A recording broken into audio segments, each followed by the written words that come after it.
Okay, welcome back to another FC video. Apologies, I've been a bit slack with the updates lately, but to be honest, there hasn't been too much to show. As you may know, the engine was refreshed last year. Ben Hooper did a great job on the tools, but I haven't had much of a chance to drive it around as it needed a tune after those changes. I had a lot of problems trying to find a tuner that would touch the old Microtech, and I figured it'd be easier if I just refreshed the ECU and was done with it. Of course, I still had the old cooling issue to sort out, but what sane person would install a new ECU without adding extra go-fast bits? So enough mucking around, let me show you what I've been hoarding for the last few months and what the overall plan is.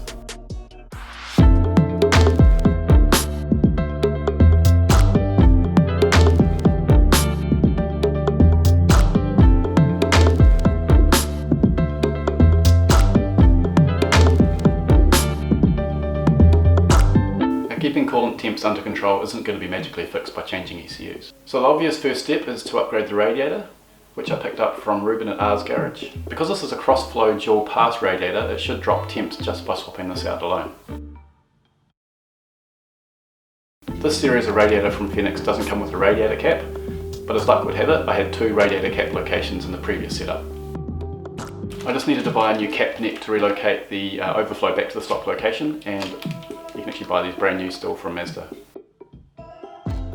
To help ensure the new radiator gets as much airflow as possible, I'm going to clean up the path from the front of the car in, which as you can see is pretty cluttered with the electric steering setup, wiper bottle, power steering, fluid reservoir and so on. Now relocating these bits and pieces is all well and good, but I really want to keep the aesthetics of the engine bay as clean as possible, and that washer bottle is pretty big. The next item kills two birds with one stone. Not only do I get arguably a better spark, but heaps of space is saved with these coils, as all the smarts is contained within each unit, meaning the old Bosch stuff can be removed, clearing up space for the washer bottle. I picked up the adapter, coils and plugs as one kit from Franklin Engineering at a pretty good price. I'm really looking forward to getting these installed. Picking an ECU these days is no easy feat. There are heaps of options out there, and if you don't take your time to do some research, you may end up with something that doesn't provide the feature you didn't know you wanted until you wanted it. Going Link is a pretty solid option and very popular in New Zealand. To help select the right model for you, they have a handy chart that shows the ECU models and their features. This is a pretty good starting point. After talking with a few people, doing a bit more reading and weighing up options with my tuner, I decided to settle on the Extreme. This is a step down from the Fury as far as model pricing goes, as it doesn't come with the onboard Lambda. But due to this, it has way more outputs and can always add a separate Lambda module later on. As the plan is to completely rewire the car, or at least the engine components, I also picked up an A and B loom from Link. After finalising sensor options with my tuner, I clicked go on one of the single biggest car part purchases I've made in recent history.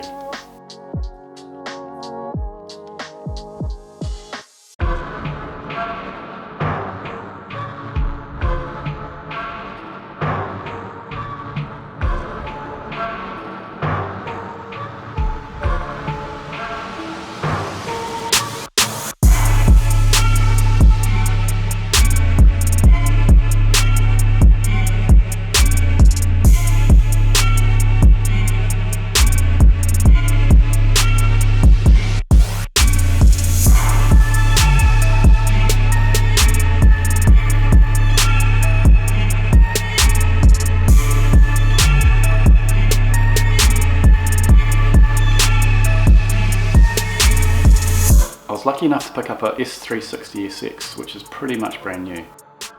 This is a slightly older spec Borg Warner, but isn't too dissimilar from the new stuff. With a 76mm turbine wheel and a 1.0 AR housing, it'll do the job nicely. The turbo came from Chewy's RB30 setup, which didn't really see many Ks after the dyno run before being sold to me.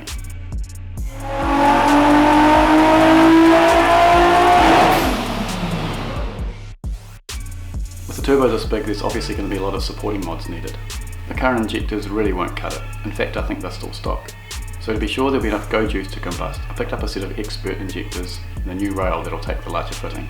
These are 1000cc primary and 1550cc secondaries. Like the ECU, I talked to my tuner first before purchasing. So there's some pretty cool stuff to come for the FC, but I'm still on that parts hunting list, so there's quite a bit of stuff yet to come. As I've written off entering into reunion this year, essentially meaning there's no time pressures, it's pretty easy to let things spiral out of control. But right now I'll keep chipping away at the rewiring and engine bay decluttering work, while planning for and picking up the next pieces as I go. To finish off this video, Blair's been hounding me for weeks to get his hands dirty on the FC, so he jumped at the chance to help me mock fit the radiator.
So that's pretty much where things are at the moment. Let me know what you think and what else I should consider doing. To make sure this stage of the build doesn't drag on forever, I'll commit to putting out monthly videos for the FC. And if you've watched some of the other videos recently, you'll see we've got a lot of projects on the go. So please consider subscribing if you haven't already. You're about to witness the sea walk of the incredible